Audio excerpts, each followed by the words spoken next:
이게 무슨 짓이야? 불량배들에게 위협당하던 한 노인을 호루라기를 불어 구해준 가난한 여학생 미나. 그런데 다음 날 학교 이사장은 미나에게 무릎을 꿇으라 호통쳤어요. 바로 그때였습니다. 운동장으로 검은 벤츠 한 대가 들어왔어요. 차에서 내린 노신사를 본 순간 이사장은 그 자리에 풀썩 주저앉고 말았습니다. 그런데 그 노인, 미나의 목에 걸린 작은 호루라기를 보자마자 눈물을 쏟았어요. 대체 그 작은 호루라기에 어떤 비밀이 숨겨져 있었던 걸까요? 50년 세월을 거슬러 올라가는 한편의 기적, 지금 시작합니다. 밤 11시가 가까워지는 시각이었습니다. 동네 어귀의 작은 편의점 안에는 형광등 불빛만 환하게 켜져 있었어요. 계산대 안쪽에 서 있는 미나의 얼굴에는 피곤한 기색이 역력했지만 입가에는 옅은 미소가 걸려 있었습니다. 학교가 끝나자마자 달려와 시작한 야간 알바였어요. 5시간째 서 있는 다리가 묵직하게 저려왔지만 미나는 내색하지 않았습니다. 그때 출입문에 매달린 종이 요란하게 흔들렸어요. 술에 취한 중년 남자가 비틀거리며 들어왔습니다. 캔맥주 2개를 꺼내 카운터에 쾅 하고 내려놓더니 짜증부터 냈어요. 학생이 이 시간에 왜 이래? 부모가 그렇게 못 살아? 미나의 어깨가 살짝 굳었습니다. 가슴 안쪽에서 무언가 욱하고 올라왔지만 미나는 천천히 숨을 골랐어요. 입 안쪽을 살짝 깨물었습니다. 머릿속에는 단 한 사람의 얼굴이 떠올랐어요. 할머니의 약값. 이번 달부터 새로 처방받은 무릎 약값이 만만치 않았습니다. 비가 오는 날이면 할머니는 무릎을 두드리며 끙끙 앓는 소리를 냈지만 손녀 앞에서는 늘 괜찮다고만 하셨어요. 그 모습이 미나에게는 가장 아픈 장면이었습니다. 미나는 끝내 미소를 잃지 않았어요. 입꼬리를 끌어올리며 봉지를 정성껏 건넸습니다. 퇴근 시간이 되자 점장님이 폐기될 도시락 몇 개를 비닐봉지에 담아주었어요. 미나의 얼굴에 환한 웃음이 번졌습니다. 제육볶음 도시락 2개와 김밥 1줄. 미나는 마음속으로 작게 환호했어요. 할머니가 좋아하시겠다. 오늘 저녁 굶으셨을 텐데. 요즘 들어 할머니는 입맛이 없다며 밥을 자주 거르셨습니다. 그래도 손녀가 사온 밥은 한 그릇을 다 비우셨어요. 미나는 그 모습을 보는 게 세상에서 가장 행복했습니다. 편의점을 나서자 차가운 밤바람이 얼굴을 훅 때렸어요. 입김이 하얗게 피어올랐습니다. 큰 길로 가면 40분, 골목길로 가면 20분. 미나는 잠시 망설이다가 결심한 듯 골목 쪽으로 발걸음을 돌렸어요. 손에 들린 도시락 봉지가 자꾸 마음을 재촉했습니다. 어두운 골목 입구에 들어서자 가로등 하나가 깜빡깜빡 불안하게 떨고 있었어요. 골목 중간쯤 지났을까? 미나의 귀에 거친 목소리들이 들려오기 시작했습니다. 영감탱이가 뭔데 훈계질이야? 미나의 발걸음이 우뚝 멈췄어요. 등줄기가 서늘해졌습니다. 골목 모퉁이에서 살짝 고개를 빼 안쪽을 들여다보았어요. 가로등 불빛 아래 덩치 큰 남학생 셋이 한 노인을 벽으로 거칠게 밀어붙이고 있었습니다. 노인은 양복을 차려입은 점잖은 분이었어요. 머리는 새하얗고 안경이 비뚤어진 채 코끝에 걸쳐져 있었습니다. 노인의 손이 가늘게 떨리고 있었어요. 가운데 서 있는 아이의 얼굴을 본 순간 미나의 심장이 쿵 내려앉았습니다. 같은 학교 일진 무리의 우두머리 철민이었어요. 늘 어깨에 힘을 주고 다니는 아이였습니다. 철민이 노인의 양복깃을 움켜쥐며 어깨를 거칠게 벽으로 밀쳤어요. 노인의 모습에 미나는 할머니가 떠올랐어요. 생각할 새도 없었습니다. 미나의 다리가 먼저 움직였어요. 당장 그만둬. 미나는 골목 한가운데로 뛰쳐나가며 소리쳤습니다. 학생들이 일제히 고개를 돌렸어요. 가로등 불빛이 미나의 얼굴을 환하게 비추었습니다. 철민의 입꼬리가 비뚤어지게 올라갔어요. 범생아, 가던 길이나 가라. 미나는 대답 대신 빠른 걸음으로 노인 쪽으로 다가갔습니다. 그러고는 노인의 앞을 자기 몸으로 가렸어요. 작은 체구였지만 그 등은 흔들림이 없었습니다. 어른한테 이게 무슨 짓이야? 당장 사과해. 미나의 목소리가 골목에 쩌렁쩌렁 울렸어요. 사실 미나는 떨고 있었습니다. 등줄기에 식은 땀이 한 줄기 흘러내렸어요. 하지만 미나는 어금니를 꽉 깨물고 버텼습니다. 철민의 표정이 일그러졌어요. 철민이 욕설을 내뱉으며 미나의 어깨를 거칠게 밀쳤습니다. 미나의 작은 몸이 옆으로 휘청 기울었어요.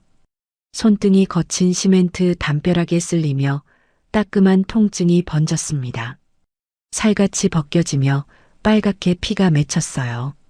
미나는 신음을 삼켰습니다. 그래도 미나는 뒤로 물러서지 않았어요. 다시 노인 앞을 막아섰습니다. 철민의 손이 다시 올라갔어요. 이번에는 정말로 미나의 뺨을 칠 것 같은 기세였습니다. 그 순간 미나의 머릿속에 할머니의 목소리가 떠올랐어요. 늦은 길에는 꼭 이걸 들고 다니라며 무슨 일 있으면 힘껏 불라고 하시던 그 말씀이요.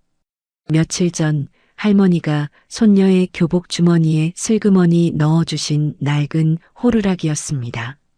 미나의 손이 빠르게 교복 주머니 속으로 들어갔습니다. 차갑고 단단한 금속의 감촉이 손바닥에 닿았어요. 미나는 호루라기를 꽉 움켜쥐고 입에 가져다 댔습니다. 그러고는 가슴 깊은 곳에서 끌어올린 숨을 한 번에 내뱉었어요. 삐익. 날카로운 소리가 좁은 골목을 가르고 퍼져나갔습니다. 그 소리는 마치 비명처럼 골목 양쪽 담벼락에 부딪혀 메아리쳤어요. 미나는 거기서 멈추지 않았습니다. 호루라기를 입에서 떼고 목청껏 외쳤어요. 도와주세요. 목이 찢어질 것 같았습니다. 한 번 더, 두 번 더 호루라기를 불었어요. 그 소리는 멈추지 않고 골목을 채웠습니다. 2층, 3층 창문에 하나둘 불이 켜지기 시작했어요. 어느 집에서는 무슨 일이냐는 외침도 들렸습니다.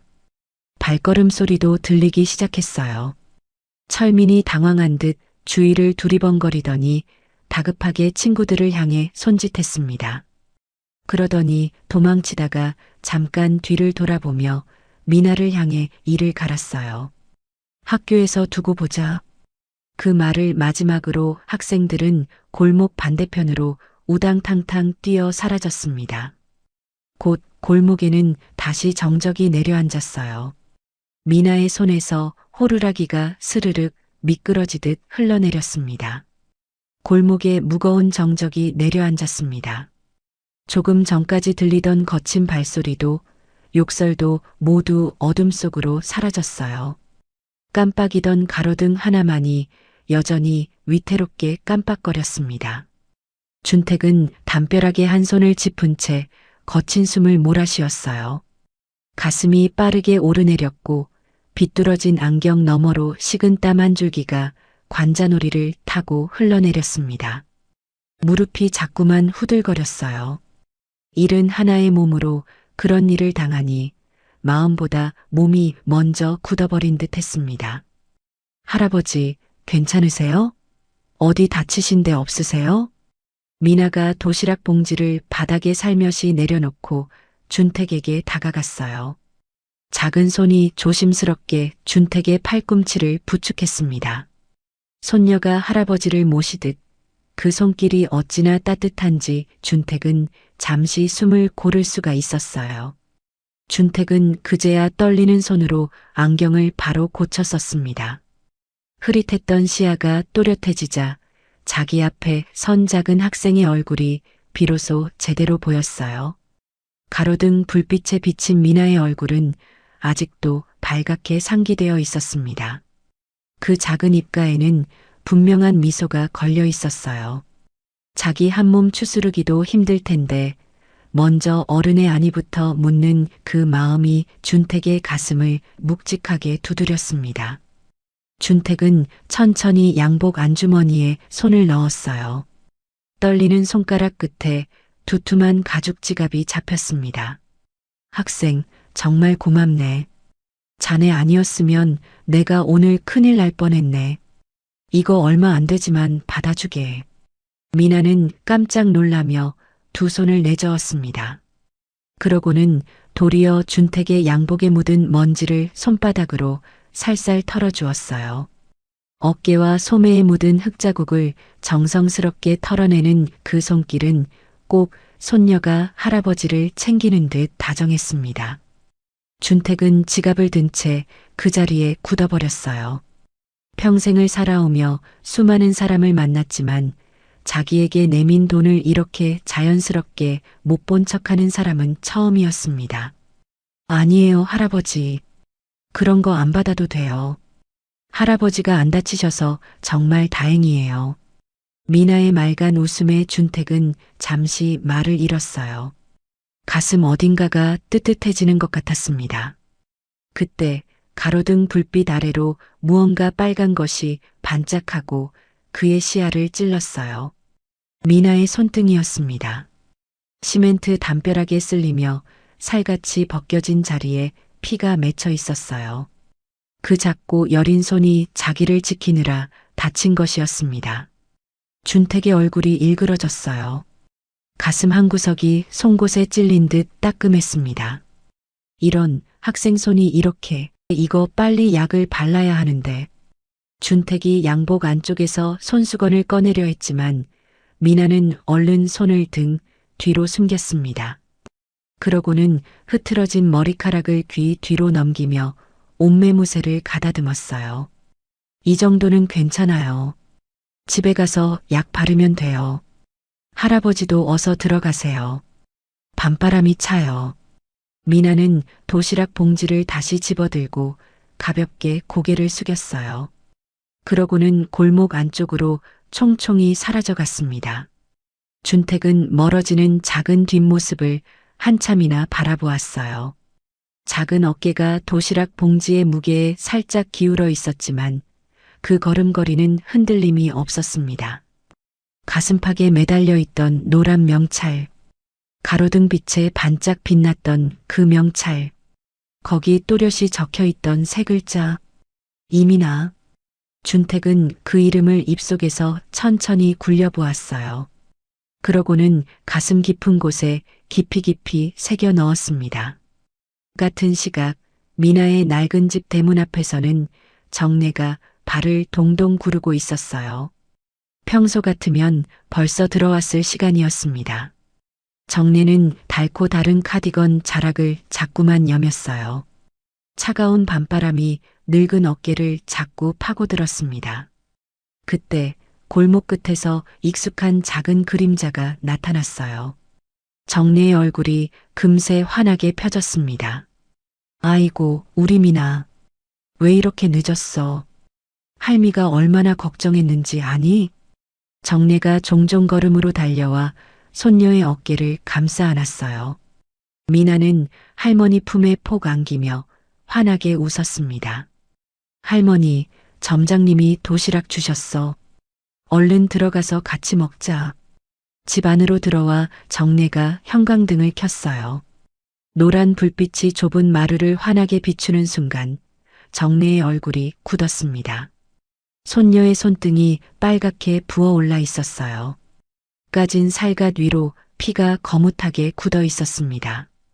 정내의 입술이 파르르 떨렸어요. 정내의 가슴이 쿵하고 내려앉았습니다. 미나야, 이게 무슨 일이야? 누가 내 새끼를 이렇게 만들었어? 정내의 거친 손이 미나의 손을 조심스럽게 받쳐들었어요. 눈가에 금세 눈물이 그렁그렁 맺혔습니다. 평생 흙 만지고 남을 다듬고 거친 일을 해온 그 손은 손녀의 작은 상처 앞에서 한없이 떨렸어요. 어떻게 키운 손녀인데.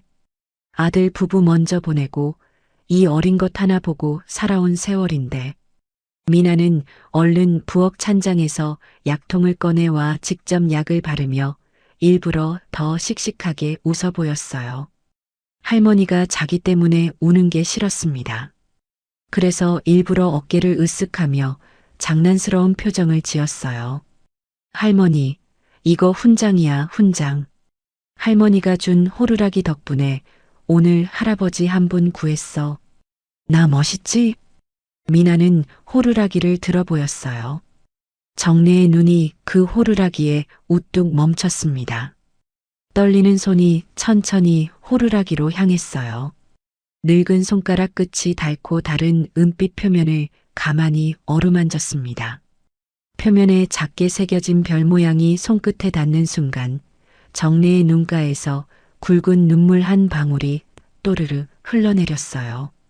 손녀의 당찬 모습이 자랑스러우면서도 이 어린 것이 자기 대신 세상의 모진 바람을 막고 있다는 미안함이 가슴을 쥐어짰습니다. 한편 그 시각 골목을 빠져나온 준택은 가로등이 환하게 밝은 큰 길로 천천히 걸어 나오고 있었어요. 큰 길가에는 검은색 세단 한 대가 비상등을 깜빡이며 대기하고 있었습니다. 운전석에서 서류를 보고 있던 비서실장이 사이드미러로 준택의 모습을 발견하자 깜짝 놀라 차 문을 탁 차고 뛰어나왔어요. 평소 흐트러짐 없던 회장님의 양복 어깨에 흙이 묻어 있고 머리카락은 헝클어져 있었습니다. 회장님, 이게 무슨 일입니까? 옷이 왜 이렇게... 준택은 손을 들어 비서실장의 말을 막았습니다. 그러고는 천천히 뒷좌석에 몸을 실었어요. 차 안의 따뜻한 공기가 얼어붙은 몸을 감쌌습니다. 준택은 잠시 눈을 감았다가 낮고 단단한 목소리로 입을 열었어요. 내일 일정 다 비우게. 대한고등학교로 가야겠어. 학교 교육이 이 꼴이라니 내 두 눈으로 똑똑히 봐야겠네. 비서실장의 등이 곧게 펴졌습니다. 그가 모시는 분은 보통 사람이 아니었어요. 대한고등학교를 품고 있는 거대 재단의 설립자이자 학교의 실소유주, 한국 재계를 움직이는 미래그룹의 총수 구준택 회장이었습니다. 사실 준택이 그 시간 그 골목에 있었던 데에는 이유가 있었어요. 그날 저녁 준택은 회의를 마치고 돌아오는 길에 문득 마음이 무거워졌습니다. 자기가 세운 재단이 운영하는 대한고등학교가 바로 이 동네에 있었어요. 평생 가난 때문에 학업을 포기해야 했던 준택에게 학교라는 두 글자는 늘 가슴 한편에 묵직하게 자리 잡고 있는 단어였습니다. 그래서 가끔 이렇게 운전기사를 큰 길에 세워두고 정체를 숨긴 채 학교 주변을 걸어보곤 했어요.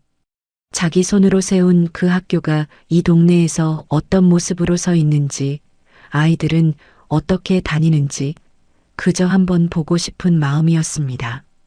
오늘도 평범한 양복 차림으로 학교 후문 골목을 천천히 걷고 있었어요.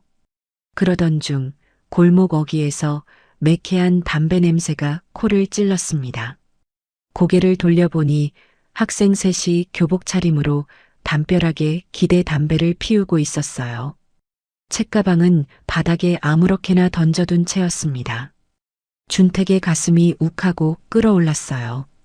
자기가 세운 학교의 교복을 입은 아이들이었습니다. 자기 같은 사람들 다시는 만들지 않으려고 가난해도 꿈꿀 수 있는 학교를 만들겠다고 그렇게 정성을 쏟아부었던 그 학교의 학생들이었어요. 준택은 그냥 지나칠 수가 없었습니다. 그래서 다가가 점잖게 타일렀어요. 학생들, 그러지들 말게.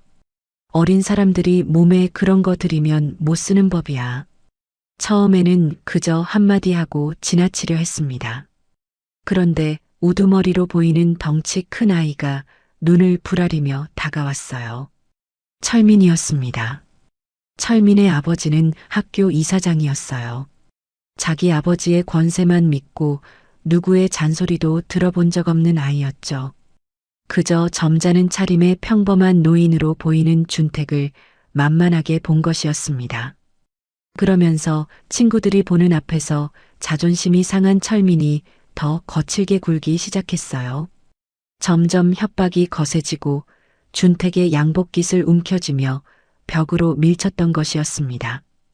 그 순간 골목 모퉁이에서 한 작은 학생이 뛰쳐나왔던 것이었어요. 검은 세단의 뒷좌석에 앉은 준택은 차창 밖을 응시했습니다. 가로등이 하나둘 뒤로 흘러갔어요. 가슴 깊은 곳에서 한숨 같은 숨이 새어나왔습니다. 내가 세운 학교가 어쩌다 저 지경이 되었단 말인가. 검은 세단이 조용히 어둠 속으로 미끄러져 들어갔어요. 그 차 안에는 작은 명찰의 이름 3글자를 가슴에 새긴 한 노인의 깊은 눈빛만이 조용히 빛나고 있었습니다. 다음 날 아침이었습니다. 어젯밤 깜빡이던 가로등 아래의 일이 무색하리만치 학교 가는 길에는 맑은 햇살이 쏟아지고 있었어요. 하지만 미나의 마음은 무거웠습니다. 손등의 상처가 책가방 끈에 스칠 때마다 따끔거렸어요.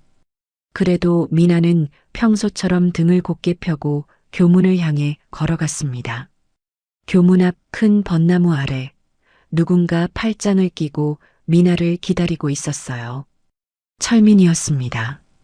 어젯밤 혼비백산 도망쳤던 그 모습은 온데간데 없고 친구 2명을 양쪽에 거느린 채 거만하게 턱을 치켜달고 있었어요. 미나의 발걸음이 잠시 멈칫했습니다. 가슴이 쿵 한번 내려앉았지만 미나는 천천히 다시 걸음을 옮겼어요. 피하면 더 우습게 본다는 걸 잘 알고 있었습니다. 철민이 한 발 앞으로 나서며 길을 막아섰어요. 오늘도 그렇게 용감한지 한번 볼까? 철민의 입가에는 비릿한 웃음이 걸려 있었어요. 어제의 일을 친구들 앞에서 어떻게든 만회해야겠다는 표정이었습니다. 미나는 책가방 끈을 2 손으로 꼭 움켜쥐었어요. 손바닥에 살짝 땀이 배어 나왔습니다. 하지만 미나는 고개를 들어 철민의 눈을 똑바로 바라봤어요. 떨림을 들키지 않으려고 어금니를 꽉 깨물었습니다. 비켜. 짧고 단단한 한마디였어요. 그 흔들림 없는 목소리에 철민의 얼굴이 일그러졌습니다. 친구들 앞에서 여학생에게 무시당했다는 사실에 자존심이 와르르 무너졌어요. 미나는 그대로 철민의 옆을 스쳐 지나 교실로 향했습니다. 등 뒤에서 철민이 욕설을 내뱉는 소리가 들렸지만 미나는 뒤돌아보지 않았어요. 철민의 얼굴이 일그러졌습니다. 친구들 앞에서 또다시 망신을 당한 셈이었으니까요. 분을 참지 못한 철민은 1교시 수업도 들어가지 않고 곧장 본관 3층 가장 안쪽에 있는 이사장실로 향했습니다. 발걸음마다 쿵쿵 소리가 났어요. 평생 누구한테 한 번도 굽혀본 적이 없는 철민이었습니다. 그런 자신이 기초수급자 따위에게 2번이나 망신을 당했다는 사실을 도저히 참을 수가 없었어요. 이사장실 문을 벌컥 연 철민은 응접 소파에 앉아 신문을 읽고 있던 아버지에게 곧장 다가갔습니다. 아버지의 얼굴을 보자마자 철민의 눈가에 분이 그렁그렁 차올랐어요. 아버지 앞에서 짐짓 억울한 표정을 지으며 철민은 자기에게 유리하게 어제와 오늘 일을 늘어놓기 시작했습니다. 수급자 주제에 자기를 자꾸 훈계한다고 전교생 앞에서 망신을 줘서 친구들이 다 자기를 우습게 본다고 그런 애를 가만두면 자기 학교 생활이 끝장난다고요. 거기에 어제 골목에서 어떤 영감하고 시비가 붙었는데 그 일까지 미나 탓으로 슬쩍 돌렸어요. 철민의 목소리는 점점 높아졌고 어깨는 분노에 들썩였습니다. 이사장은 신문을 천천히 내려놓았어요. 평생 자식이라곤 이 아들 하나뿐이었습니다. 너무 오냐오냐 키운 탓에 아나무인이 된 줄 알면서도 이사장의 눈에는 그저 귀한 아들일 뿐이었어요. 그런 아들이 눈물까지 글썽이며 자기 앞에서 분을 토하고 있으니 이사장의 얼굴도 점점 붉게 달아올랐습니다. 들고 있던 신문을 책상에 내리치며 이사장은 벌떡 자리에서 일어났어요. 내 아들이 어떤 자식인데, 아비인 나도 애지중지하며 소리 한 번 안 지른 내 자식을 감히 기초생활수급자 따위가 훈계해? 어디 두고 보자. 이사장의 목소리는 사방을 쩌렁쩌렁 울렸습니다. 그는 인터폰을 거칠게 들어 곧장 3학년 부장교사를 호출했어요. 이민아라는 학생을 당장 이사장실로 올려보내라는 명령이었습니다. 잠시 후 영문도 모른 채 수업 도중에 불려온 미나가 이사장실 문 앞에 도착했어요. 미나의 얼굴은 이미 창백하게 굳어 있었습니다. 문을 열고 들어선 미나는 책상 뒤에 앉아 자신을 노려보는 이사장과 그 옆에서 팔짱을 낀 채 고개를 빳빳이 든 철민을 보았어요. 미나의 등줄기에 식은땀이 흘렀습니다. 하지만 미나는 두 손을 가지런히 모으고 떨리는 다리에 힘을 주며 똑바로 섰어요. 내 아들에게 무릎 꿇고 사과해. 그러지 않으면 내 학생부 기록을 어떻게 만들지 두고 봐라. 대학은 꿈도 꾸지 마. 이사장의 첫마디였어요. 인사도 설명도 없이 다짜고짜 던져진 말이었습니다. 이사장의 말 한마디 한마디가 미나의 가슴을 비수처럼 찔렀습니다. 미나의 입술이 파르르 떨렸어요. 머릿속이 하얘지는 것 같았습니다. 평생을 할머니와 단둘이 작은 한 평짜리 방에서 책 한 권을 닳도록 읽으며 키워온 꿈이었어요. 그런데 그 꿈을 어른 한 사람의 입에서 너무나 쉽게 짓밟히고 있었습니다. 미나는 가슴이 무너지는 것 같았지만 이를 악물었어요. 이대로 무릎을 꿇으면 다친 손등의 상처가 호루라기를 불며 외쳤던 그 용기가 모두 거짓말이 되어버린다는 걸 알았으니까요. 미나는 떨리는 목소리로 그러나 또렷하게 어제 골목에서 있었던 일을 말하기 시작했습니다. 한 어르신이 위협당하고 있어서 도와드린 것뿐이라고요. 하지만 이사장은 미나의 말을 끝까지 듣지도 않았어요. 책상을 쾅 내리치며 더 큰 목소리로 호통을 쳤습니다. 어디 어른 앞에서 변명이냐고, 거짓말로 빠져나갈 생각 말라고요. 그 호통 소리에 미나의 어깨가 움찔 떨렸어요. 눈물이 핑 돌았지만 미나는 이를 악물고 흘리지 않았어요. 바로 그때였습니다. 이사장실 문 바깥 복도에는 어느새 한 무리의 사람들이 조용히 서 있었어요. 가운데에는 단정한 코트를 차려입은 백발의 노신사가 있었습니다. 어제와는 전혀 다른 위험 있는 모습의 준택이었어요. 그의 양옆에는 비서실장과 수행원들이 그림자처럼 따라붙어 있었습니다. 준택은 더 이상 듣고 있을 수 없었어요. 코트 자락을 한번 가다듬고는 직접 손을 뻗어 이사장실 문을 거칠게 열어젖혔습니다. 쾅 하는 소리에 안에 있던 세 사람의 시선이 일제히 문 쪽으로 쏠렸어요. 준택은 차가운 눈빛으로 이사장과 철민을 천천히 훑어보았습니다. 그러고는 한 걸음 한 걸음 안으로 들어서며 낮지만 무게 있는 목소리로 입을 열었어요. 복도에서 듣자니 이사장이 학생에게 누명을 씌워 퇴학시키려 하더군. 이사장의 얼굴에 잠시 당혹감이 스쳤습니다. 노신사의 정체를 가늠하느라 미간을 찌푸렸어요. 그러나 철민은 그보다 먼저 입을 열었습니다. 어제의 굴욕이 떠올랐는지 비웃음 섞인 목소리로 함부로 말을 내뱉었어요. 어제 그 노인네잖아. 아빠, 이 영감이 바로 어제 그 영감이야. 순간 이사장의 시선이 노신사의 얼굴에 다시 닿았습니다.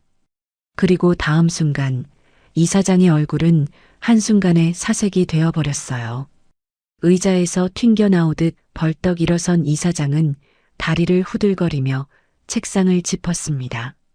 입술이 새파랗게 질려 떨렸어요. 회장님, 어찌 이곳에? 이사장은 허리를 거의 직각으로 꺾으며 굽실거렸어요. 등 뒤로 식은땀이 줄줄 흘렀습니다. 그 광경을 본 철민의 얼굴이 얼떨떨해졌어요. 자기 아버지가 저렇게 굽실거리는 모습은 태어나서 한 번도 본 적이 없었습니다. 어리둥절해하는 아들에게 이사장은 화를 내듯 속삭이며 설명했어요. 저분이 누구신 줄 아느냐고. 우리 학교 재단 설립자이자 실소유주이신 미래그룹 구준택 회장님이시라고. 그러니 빨리 인사 올리라고 닥달했습니다. 그 말이 떨어지는 순간 철민의 얼굴이 시뻘개졌다가 곧바로 사색이 되었어요. 두 손이 부들부들 떨리기 시작했습니다. 자기가 어젯밤 멱살을 잡고 벽으로 밀친 노인이 자기가 다니는 학교의 진짜 주인이었다니. 철민의 다리가 후들거리더니 그 자리에 풀썩 주저앉을 뻔했어요. 한쪽에 서 있던 미나도 어리둥절했습니다. 어제 그 평범한 양복 차림의 할아버지가 미래그룹 회장이라니 도무지 믿기지 않았어요. 준택은 그런 세 사람을 한 명씩 천천히 바라보았어요. 그러고는 이사장의 자리, 그 상석을 향해 천천히 걸어갔습니다.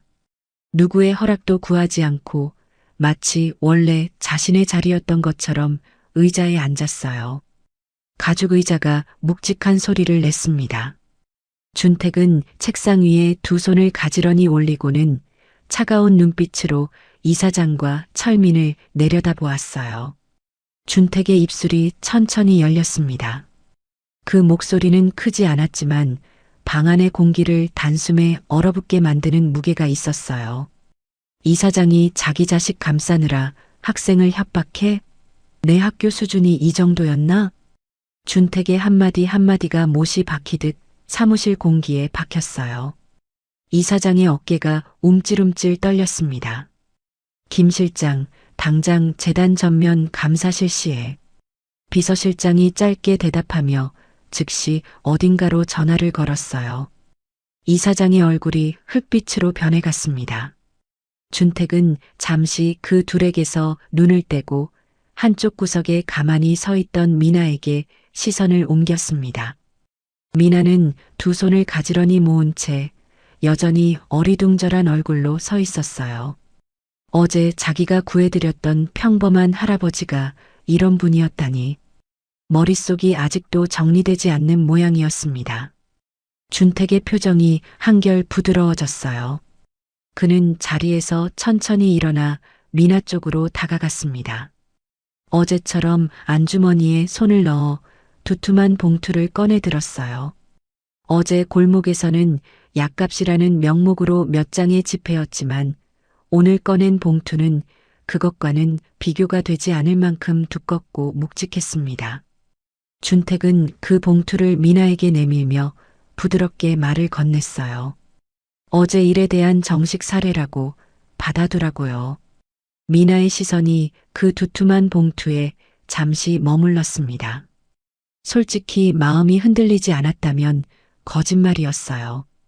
그 안에 든 돈이면 할머니의 약값과 다음 학기 학비까지 한꺼번에 해결할 수 있다는 걸 미나도 모를 리 없었습니다. 미나는 잠시 망설이는 듯 하더니 이내 작은 어깨를 곧게 펴고 고개를 들었어요. 그러고는 또렷한 목소리로 대답했습니다. 회장님, 마음만 받겠습니다. 저는 그저 어른이 위험에 처해 있어서 도와드린 것뿐이에요. 사례라니요. 그건 받을 이유가 없습니다. 미나의 목소리는 조금도 떨리지 않았습니다. 준택은 그 단단한 눈빛을 가만히 바라보았어요. 가슴 한쪽에서 따뜻한 기운이 천천히 차오르는 것을 느꼈습니다. 요즘 세상에 이렇게 단호하면서도 고든 아이가 또 있을까 싶었어요. 준택은 봉투를 다시 안주머니에 넣으며 옅은 미소를 지었습니다. 그러고는 미나에게 어서 교실로 돌아가라고 손짓했어요. 그날 저녁부터 미래그룹 본사 15층의 회장실은 분주해졌습니다. 준택이 지시한 대한고등학교 재단 전면 감사가 시작된 것이었어요. 외부 전문 회계법인이 즉시 투입되었고 학교의 모든 장부와 인사기록, 입찰 서류가 한 자루씩 박스에 담겨 본사로 옮겨졌어요. 이사장은 말 그대로 직위 해제 위기에 몰렸습니다. 그날 밤 이사장은 직접 차를 몰고 준택의 저택 앞에 도착했어요. 회장님을 한 번만 뵙게 해달라며 사정사정했습니다. 그러나 안에서 돌아온 대답은 차가웠어요. 회장님은 누구도 만나지 않으신다는 짧은 한마디뿐이었습니다. 이사장은 포기하지 않았어요. 차가운 시멘트 바닥에 그대로 무릎을 꿇고는 철문에 매달리듯 머리를 조아렸습니다. 1시간이 2시간이 흘러도 철문은 열리지 않았어요. 늦은 오후의 그림자가 길게 늘어지고 차가운 바람이 옷깃을 파고들었습니다. 평생 갑의 자리에서만 살아온 이사장이 처음 겪어보는 굴욕이었어요. 다음 날 아침 회장실. 준택은 통유리창 너머로 떠오르는 태양을 한참이나 바라봤어요. 그러고는 비서실장을 가까이 불러 낮고 묵직한 목소리로 명령했습니다. 그 아이 미나 학생을 보살펴야겠네. 단 본인이나 가족이 절대 알아채지 못하게 해. 자존심 강한 아이일세. 은혜를 베푼다는 모양새가 되면 그 아이가 더 다칠 거야. 비서실장은 짧게 고개를 숙이고 물러났어요. 그날 오후부터 비서실장은 학교에서 벌어진 일들을 낱낱이 조사해 나갔습니다. 며칠이 지나자 두툼한 보고서가 회장실 책상 위에 올라왔어요. 비서실장은 한 장 한 장 넘기며 보고했습니다. 이사장이 학교시설 공사 입찰 과정에서 페이퍼 컴퍼니를 통해 빼돌린 돈이 수십억 대였어요. 급식 납품 업체는 이사장 처남이 운영하는 회사로 정해져 있었습니다. 학교는 그야말로 썩을 대로 썩어 있었어요. 준택의 미간이 점점 깊게 패였습니다. 두 손을 깍지 끼고 천천히 의자를 뒤로 젖혔어요. 그러고는 짧고 단호하게 지시했습니다. 외부 회계법인에 모두 넘기게. 단 한 푼도 빼지 말고 다 들여다보라고 해. 네, 회장님. 비서실장은 보고서 다음 장을 넘겼어요. 거기에는 미나 학생에 대한 조사 결과가 적혀 있었습니다. 비서실장의 목소리가 조금 차분해졌어요. 미나가 매일 새벽 등교 전에 동네 골목을 돌며 폐지 줍는 노인의 손수레를 큰 길까지 함께 밀어주는 모습이 자주 목격된다고요. 편의점 야간 알바를 하면서도 유통기한이 임박한 빵을 모아 동네 독거노인들에게 가져다 드린다는 이웃 주민들의 증언도 있었습니다. 가정 형편은 기초생활수급자에 해당할 만큼 어렵지만 단 한 번도 전교 1등을 놓친 적이 없다고도 했어요. 준택은 보고서를 듣다가 어느 순간 눈을 감았어요. 가슴 안쪽이 묵직해졌습니다. 평생 가난 속에서 학업을 포기해야 했던 자신과는 다른 길을 걷고 있는 작은 학생. 가난해도 무너지지 않고 어려워도 남을 돕는 그 모습이 어쩐지 낯설지 않았어요. 준택은 가만히 혼잣말을 흘렸습니다. 그 시절 그 아이와 참 닮았어. 비서실장은 그 말이 무엇을 의미하는지 자세히 묻지 않았어요. 회장님의 가슴속 깊이 숨겨져 있는 그 누군가가 있다는 것을 비서실장은 오랜 세월 곁에서 어렴풋이 느껴왔으니까요. 준택은 다시 보고서로 시선을 옮겼습니다. 페이지를 한 장 더 넘겼을 때였어요. 가족관계 항목 한 줄에 시선이 멈췄습니다. 그 줄에는 미나의 조모 이름 석자가 또렷하게 적혀 있었어요. 김정래. 그 세 글자가 준택의 눈에 박히는 순간 보고서를 잡고 있던 손이 파르르 떨리기 시작했습니다. 준택의 얼굴에서 핏기가 천천히 빠져나갔어요. 보고서에 그 글자에 시선이 못 박힌 채 한참을 움직이지 못했습니다. 같은 이름이라고 하기에는 가슴이 너무 거세게 뛰었어요. 50년 동안 한순간도 잊은 적 없는 평생 가슴 한구석에 묻어두고 살아온 그 이름. 전국에 같은 이름을 가진 사람이 어디 한둘일까 싶으면서도 가슴은 이미 다른 말을 하고 있었습니다. 준택은 보고서를 천천히 내려놓고 두 손으로 얼굴을 한번 쓸어내렸어요. 깊고 긴 호흡을 가다듬은 뒤 다시 비서실장 쪽을 바라보았습니다. 평소와 다름없는 차분한 목소리를 내려고 안간힘을 썼지만 미세하게 떨리는 음성까지 감추지는 못했어요. 이 학생의 조모, 김정래라는 분에 대해서 아주 작은 것 하나까지 빠짐없이 다 알아와. 고향이 어디인지, 젊을 적엔 어떻게 살았는지, 가족관계는 어땠는지 하나도 빠뜨리지 말고. 비서실장은 그 명령에 담긴 무언가 묘한 긴장감을 느꼈어요. 평소 회장님이 사람 하나의 신상을 이렇게까지 깊이 캐라고 지시하시는 일은 거의 없었거든요. 비서실장은 깊이 고개를 숙이며 알겠다고 답했습니다. 그러고는 조용히 서재를 나갔어요. 홀로 남은 준택은 보고서의 마지막 장을 다시 펼쳤습니다. 그 한 줄 김정래라는 세 글자 위에 손가락을 천천히 올려놓았어요. 손끝에 닿은 종이가 차가웠지만 가슴 한복판은 50년 만에 처음으로 뜨겁게 달아오르고 있었습니다. 한편 저택 앞에서 무릎을 꿇고도 끝내 회장의 얼굴 한번 보지 못한 이사장은 주먹을 부서져라 움켜쥐었어요. 평생 한 번도 굽힌 적 없던 자존심이 짓밟힌 분노. 이대로 끝날 수는 없다는 도끼가 그의 눈에 시퍼렇게 차올랐습니다. 그러던 그의 머릿속에 한 가지 악랄한 계획이 떠올랐어요. 지난 중간고사 때 이사장은 아들 철민의 성적을 위해 시험지를 빼돌린 적이 있었습니다. 그 사실이 외부 회계법인의 감사 과정에서 곧 드러나게 될 게 분명했어요. 어차피 들킬 일이라면 그 죄를 다른 사람에게 뒤집어 씌워야겠다는 생각이 든 것입니다. 그것도 가장 멀쩡한 학생, 회장이 감싸고 있는 그 아이. 이민아. 다음 날 새벽이었어요. 이사장은 학교의 마스터키를 들고 텅 빈 학교 건물로 들어섰습니다. 복도는 어둡고 고요했어요. 3층 9반 교실 앞 미나의 사물함 앞에 선 이사장의 손이 가늘게 떨렸습니다. 그는 가져온 봉투에서 빼돌린 중간고사 문제지 사본과 답안지를 꺼내 미나의 사물함 깊숙한 곳에 밀어 넣었어요. 그러고는 입술을 빗둘게 올리며 사물함 문을 닫았습니다. 그날 오전 학교는 발칵 뒤집혔어요.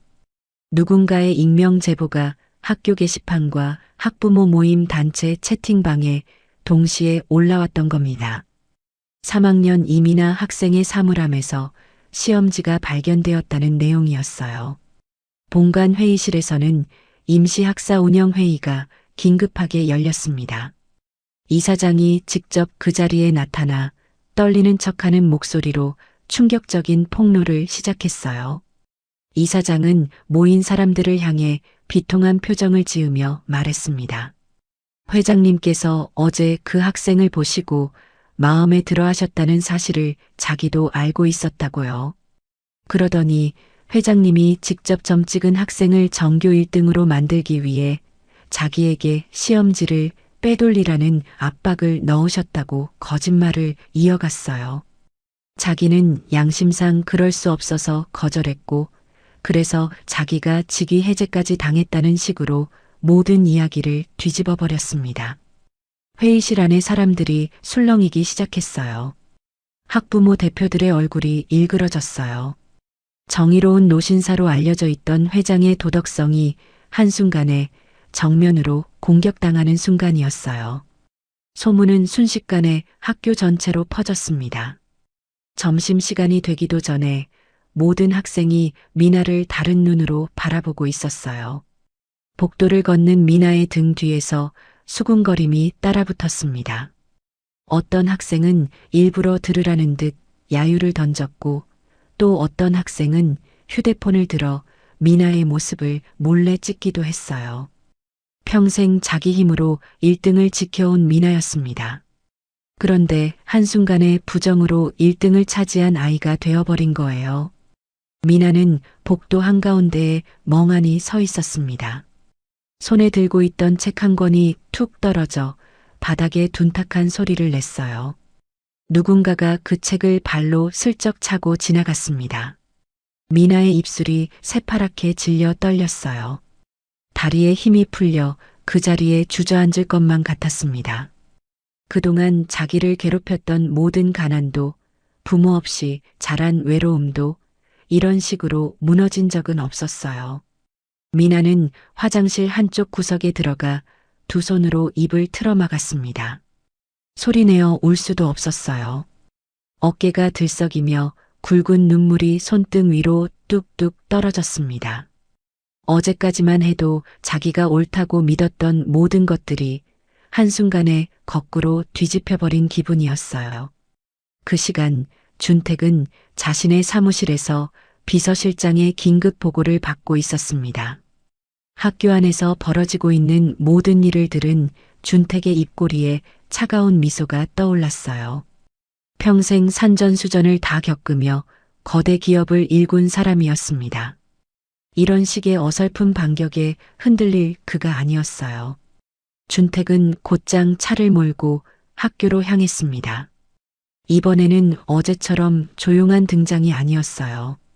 검은 세단들이 줄지어 학교 정문으로 들어섰고 양복을 차려입은 수행원들이 회장님의 뒤를 따랐습니다. 학교 안의 분위기는 단숨에 다시 얼어붙었어요. 준택은 가장 먼저 화장실 앞에 서 있던 미나를 찾아냈습니다. 눈물 자국이 가득한 얼굴로 고개를 숙이고 있는 미나를 보자 준택의 가슴이 뭉클하게 흔들렸어요. 그는 천천히 다가가 한쪽 무릎을 살짝 굽혀 미나와 눈높이를 맞추었습니다. 그러고는 부드럽지만 단단한 목소리로 입을 열었어요. 미나 학생, 진실은 소리보다 힘이 세단다. 나를 믿어라. 미나는 천천히 고개를 들었습니다. 눈물에 젖은 눈으로 준택을 올려다보았어요. 그 깊은 눈빛 속에 흔들림이라곤 한 점도 없다는 것을 미나는 분명히 보았습니다. 준택은 미나를 진정시키고는 곧장 본관 대강당으로 향했습니다. 임시학사 운영회의가 열리고 있던 그 자리였어요. 회장님이 직접 등장하자 회의실 안은 단숨에 조용해졌습니다. 이사장의 얼굴이 한순간에 굳었어요. 회장이 이렇게 빨리 그것도 직접 모습을 드러낼 줄은 몰랐던 겁니다. 준택은 단상 한가운데에 천천히 올라섰어요. 그러고는 비서실장이 들고 온 노트북을 단상 위에 펼쳤습니다. 강당의 큰 화면이 곧 켜졌어요.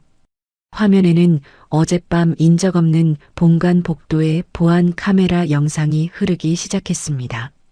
영상 속에는 이사장이 마스터키를 들고 사물함 구역으로 들어서는 모습이 또렷하게 담겨 있었어요. 카메라는 이사장의 얼굴을 정면으로 잡고 있었습니다. 그 다음 장면에서는 이사장이 직접 미나의 사물함을 열고 시험지 묶음을 교과서 사이에 끼워 넣는 모습까지 모두 기록되어 있었어요. 회의실 안에서 누군가의 입에서 헉하는 짧은 외마디가 터져 나왔습니다. 학부모 대표 몇 명은 손으로 입을 가렸어요. 이사장의 얼굴은 단숨에 흙빛으로 변했습니다. 의자를 짚은 손이 와들와들 떨리고 있었어요. 화면 속 자기 자신의 모습 앞에서 그 어떤 변명도 통하지 않는다는 것을 본인이 가장 잘 알고 있었습니다. 준택은 거기서 멈추지 않았어요. 비서실장에게 다음 자료를 띄우라고 차분하게 지시했습니다. 곧이어 화면에는 또 다른 도표 한 장이 떠올랐어요. 지난 3년간 철민의 학기별 성적 변동 그래프였습니다. 1학년 입학 당시 학교 평균에도 못 미치던 성적이 어느 시점부터 갑자기 전교 상위권으로 폭등해 있었습니다. 그것도 정확히 매 시험 직전에 학부모석에서 야유 같은 한숨이 새어나왔어요. 누가 봐도 부정의 흔적이었습니다. 이사장이 단상 위에서 풀썩 무릎을 꿇었어요. 두 손을 싹싹 비비기 시작했습니다. 회장님, 한 번만 봐주십시오. 제가 잠시 잘못 생각한 것 뿐입니다. 준택은 차가운 시선으로 그를 내려다봤어요. 그러고는 한마디도 대꾸하지 않은 채 비서실장에게 고갯짓을 했습니다. 강당 뒤편에서 대기하고 있던 경찰들이 단상 위로 올라왔어요. 이사장의 두 손에 차가운 수갑이 채워졌습니다. 횡령과 무고, 두 가지 죄목이었어요. 철민도 영구 퇴학 처분과 함께 사법 처리 절차에 들어갔습니다.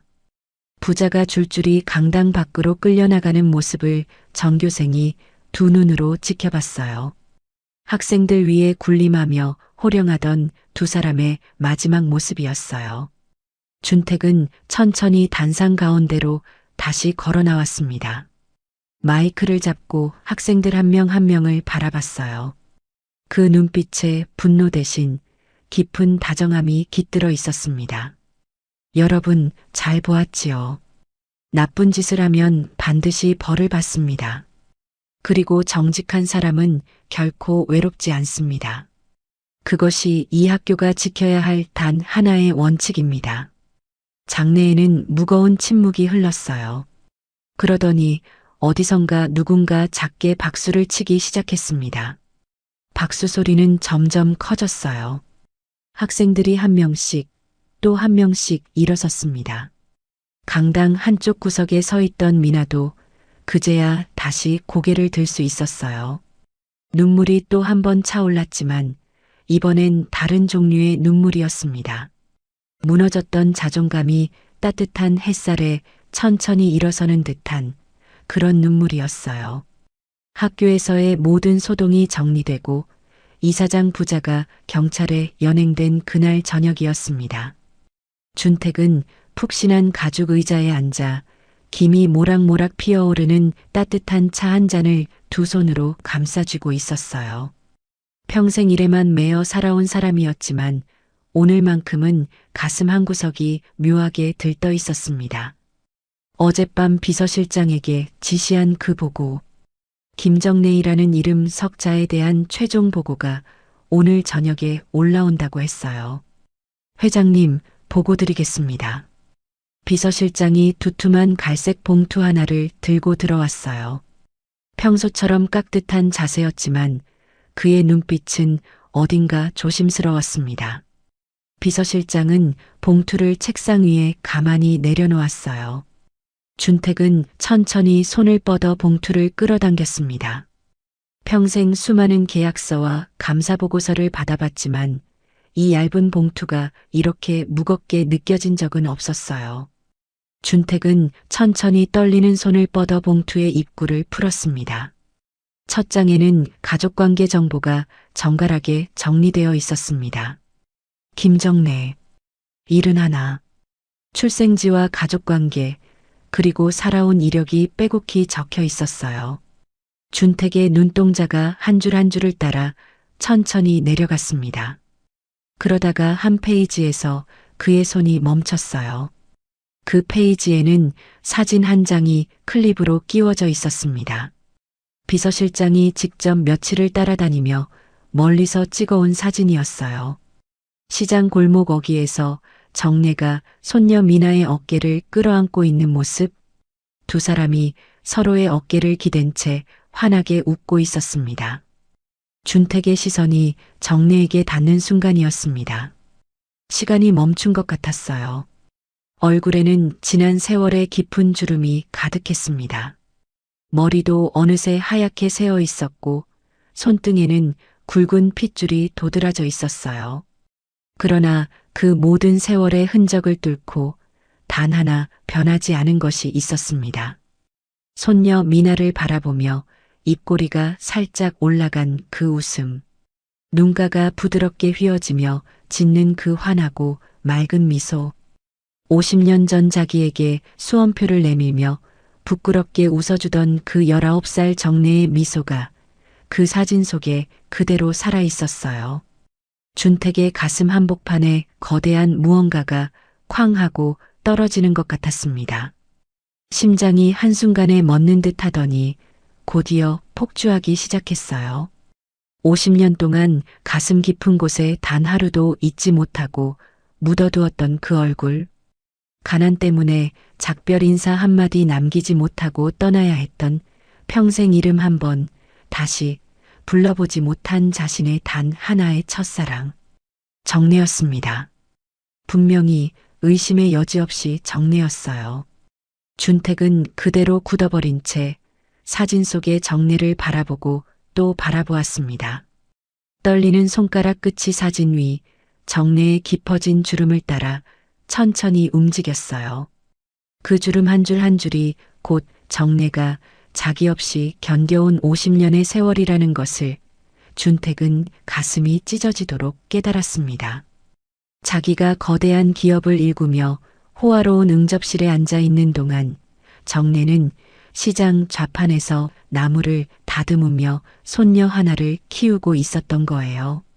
준택의 두 눈에서 굵은 눈물 한 방울이 툭 떨어졌습니다.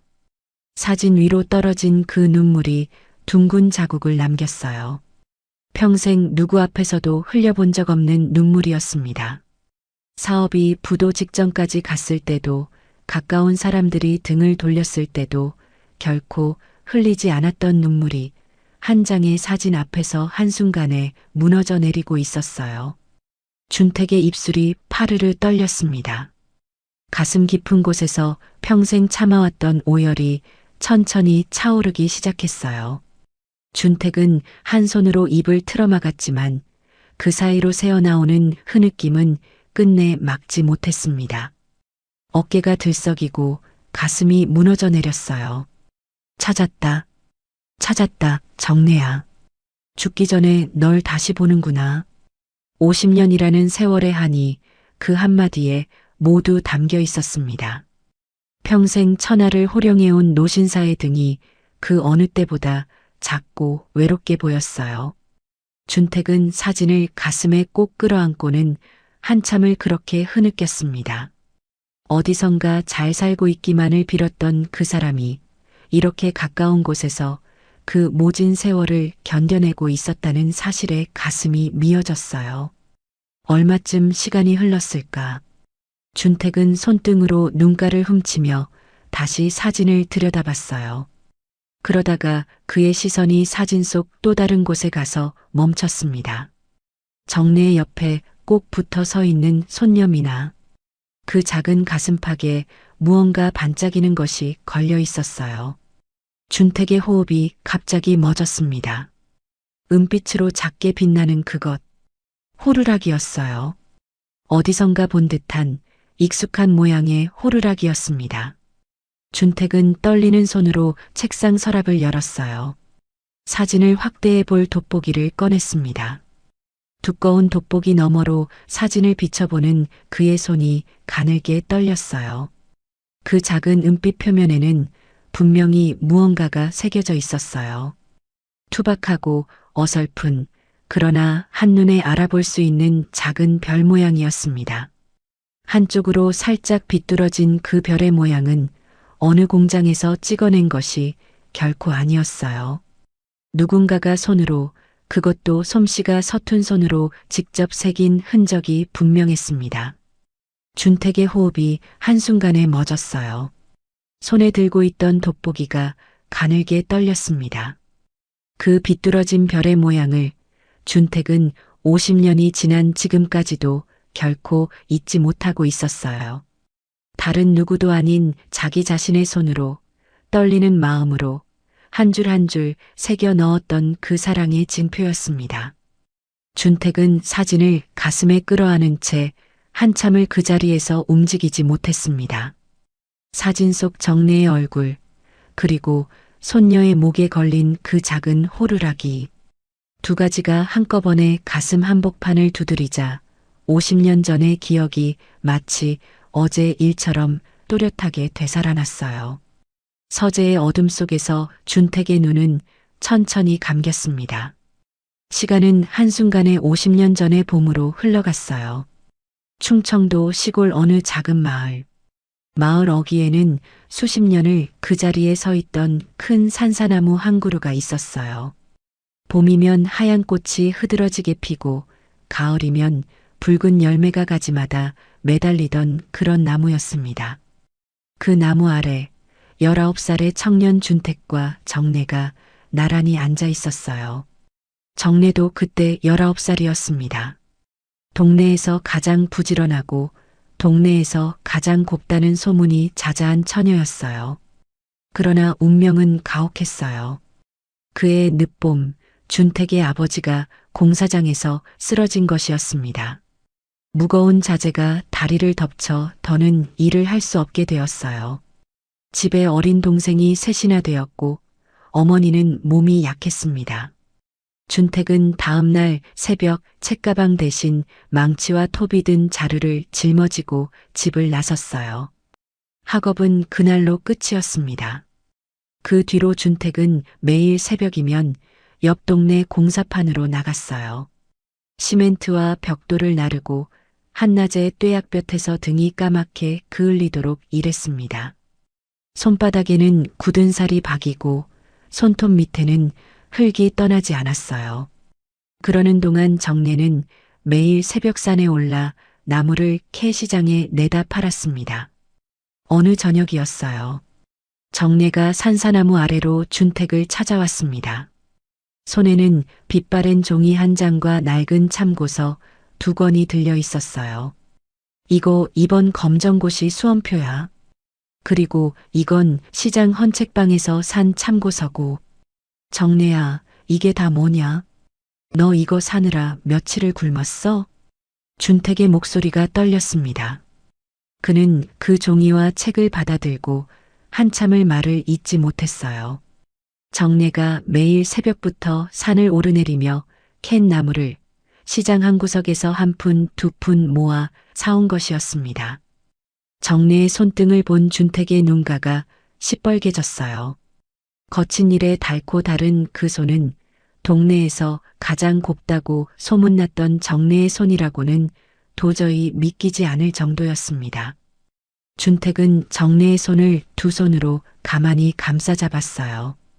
그러고는 손등에 입술을 가져다 대며 떨리는 목소리로 말했습니다. 정내야, 이 고운 손이 나 같은 놈 뒷바라지하느라 다 부르텄구나. 미안하다. 정말 미안하다. 정내는 고개를 가로저으며 도리어 환하게 웃었어요.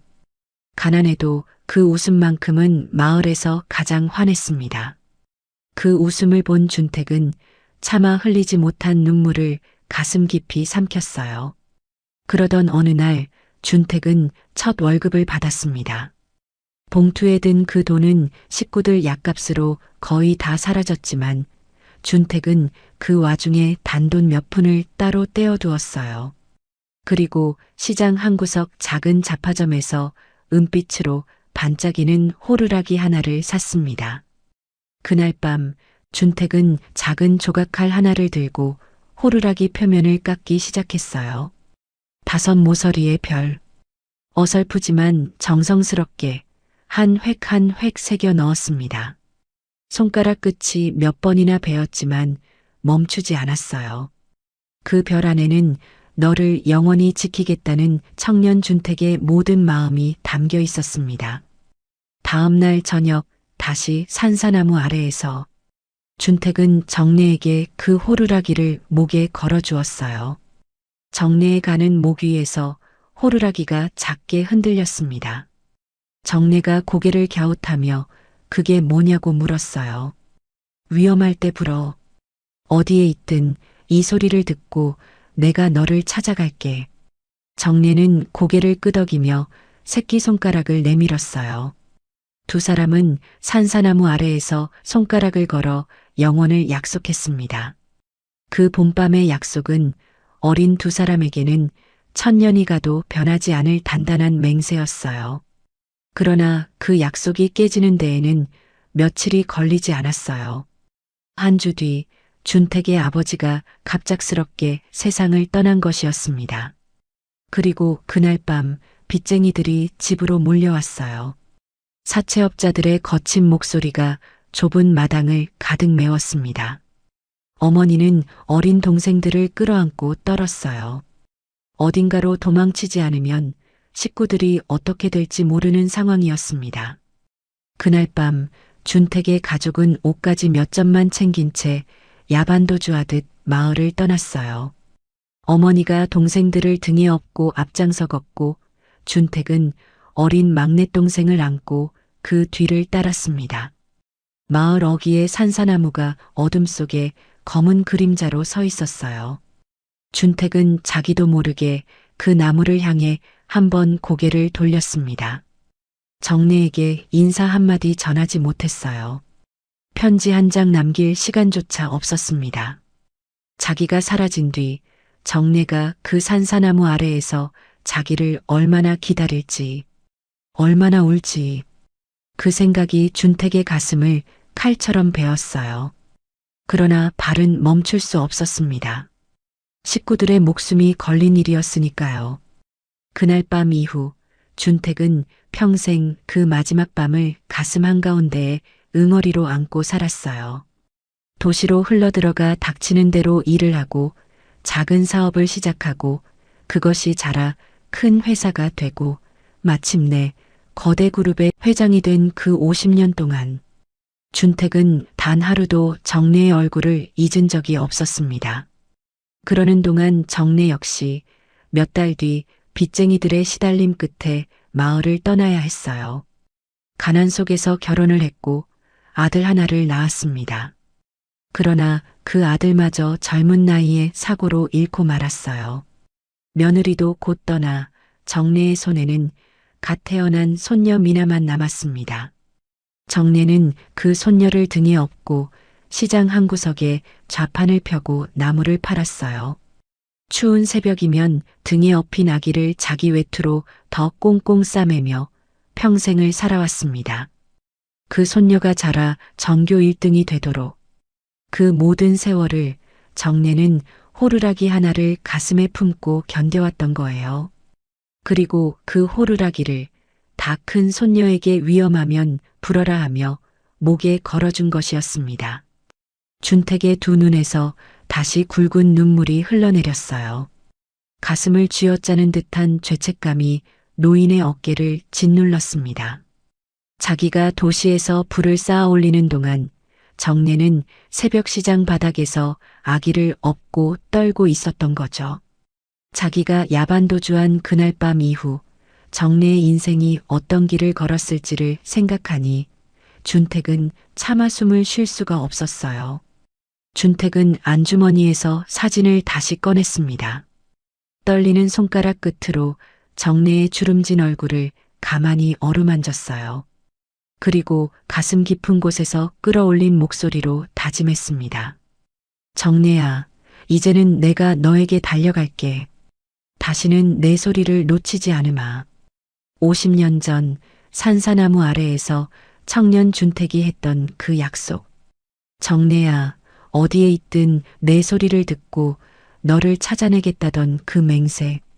그 약속이 마침내 한 소녀의 호루라기 소리를 타고 늙은 노인의 가슴에 닿은 것이었어요. 다음 날 아침이었습니다. 준택은 평소 입던 양복 중에서도 가장 단정한 한 벌을 골라 입었어요. 안주머니에는 미나와 정내가 함께 웃고 있는 그 사진이 곱게 접혀 들어 있었습니다. 거울 앞에 선 준택은 한참 동안 자신을 바라봤어요. 거울 속에는 머리가 새하얀 이른 하나 살의 노인이 있었습니다. 50년 전 산사나무 아래에 서 있던 19살의 청년은 이미 사라진 지 오래였어요. 이런 모습으로 정내를 만나도 되는 걸까? 정내야, 너는 나를 알아볼 수 있을까? 준택은 가만히 가슴을 쓸어내렸어요. 비서실장의 차에 오른 그의 손이 평소답지 않게 떨렸습니다. 차창 밖으로 익숙한 도시의 풍경이 흘러갔어요. 그러나 준택의 눈에는 그 풍경이 보이지 않았습니다. 가슴 안쪽이 점점 더 빠르게 뛰었어요. 차가 정내의 낡은 집 앞 골목 어귀에 멈춰 섰습니다. 준택은 차 문을 열고 천천히 내렸어요. 비서실장에게는 잠시 차에서 기다리라고 손짓했습니다. 이 순간만큼은 50년 전의 청년 준택으로 돌아가 정례 앞에 서고 싶었어요. 발걸음이 무거웠습니다. 평생 수많은 회의장과 협상장에 들어섰던 그 다리가 오늘은 좁은 골목길 하나를 걸어가는 것조차 힘들었어요. 한 걸음 한 걸음 옮길 때마다 50년의 세월이 발목에 매달리는 것 같았습니다. 골목 끝 낡은 슬레이트 지붕에 작은 한옥 한 채가 보였어요. 살짝 열린 대문 틈으로 마당 안쪽이 보였어요. 그 순간 준택의 숨이 한 박자 멈췄습니다.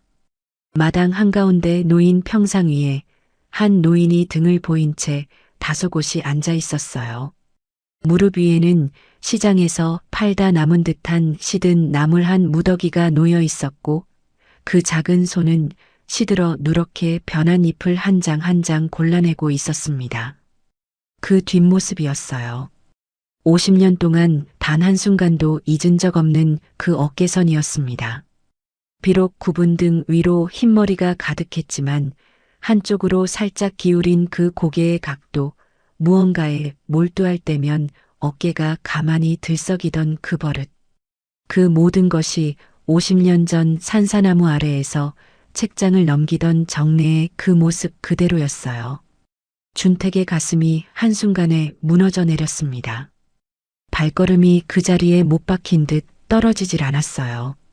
50년 동안 가슴 안에 담아두었던 그리움이 한꺼번에 발목을 휘감고 올라오는 것 같았습니다. 준택은 대문 앞에 그렇게 한참을 서서 그 작고 굽은 뒷모습을 바라보고 또 바라보았어요. 두 눈에는 어느새 굵은 눈물이 차오르고 있었습니다. 준택의 입술이 천천히 열렸어요. 50년 동안 가슴 속에서 수천 번, 수만 번도 더 불러왔던 그 이름이었습니다. 정례야. 목소리는 끝내 제대로 나오지 못하고 가슴 안에서 갈라졌어요. 50년이라는 세월이 목구멍을 막아선 듯 준택은 그 한마디조차 온전히 내뱉을 수가 없었습니다. 눈시울이 순식간에 붉어졌어요. 가슴이 미어지는 것을 참지 못하고 준택은 떨리는 손으로 천천히 대문을 밀었습니다. 그 소리에 정례가 손을 멈추고 천천히 고개를 돌렸습니다. 처음에는 그저 의아한 표정이었습니다. 단정한 정장 차림의 백발 노신사가 어쩐 일로 자기 같은 사람의 집에 찾아왔는지 짐작이 되지 않는 모양이었어요. 정례는 옷매무새를 가다듬으며 천천히 자리에서 일어섰습니다. 그러나 다음 순간이었어요. 정례의 시선이 노신사의 두 눈에 가만히 닿았습니다. 그 깊고 그윽한 눈빛이 정례의 가슴 한복판을 단숨에 꿰뚫었어요. 50년이라는 긴 세월이 한순간에 무너지는 소리가 정례의 귓가에 들리는 듯 했습니다. 정례의 얼굴에서 핏기가 천천히 빠져나갔어요. 입술이 새파랗게 질려 떨리기 시작했습니다. 세월은 분명 두 사람의 얼굴 위에 깊은 자국을 남겨두었어요. 머리는 하얗게 새었고 얼굴에는 주름이 가득했으며 등은 둘 다 약간씩 굽어 있었습니다. 그러나 그 모든 세월의 흔적을 뚫고도 단 하나 변하지 않은 것이 있었어요.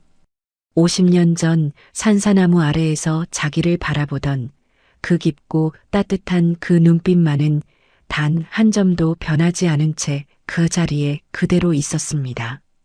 정례의 손이 와들와들 떨리기 시작했어요. 무릎 위에 놓여있던 나물 바구니가 천천히 기울어졌습니다. 정례 본인은 그 사실조차 알아차리지 못했어요. 다음 순간 바구니가 평상 아래로 툭 떨어졌습니다. 시든 나물들이 흙바닥 위로 흩어졌어요. 그러나 정례의 시선은 단 한순간도 노신사에게서 떨어지지 않았습니다. 정례의 입술이 가늘게 떨렸어요. 50년 동안 가슴 깊은 곳에 묻어두었던 그 이름이 본인의 의지와는 상관없이 입 밖으로 흘러나왔습니다. 준택이니? 정말 너니?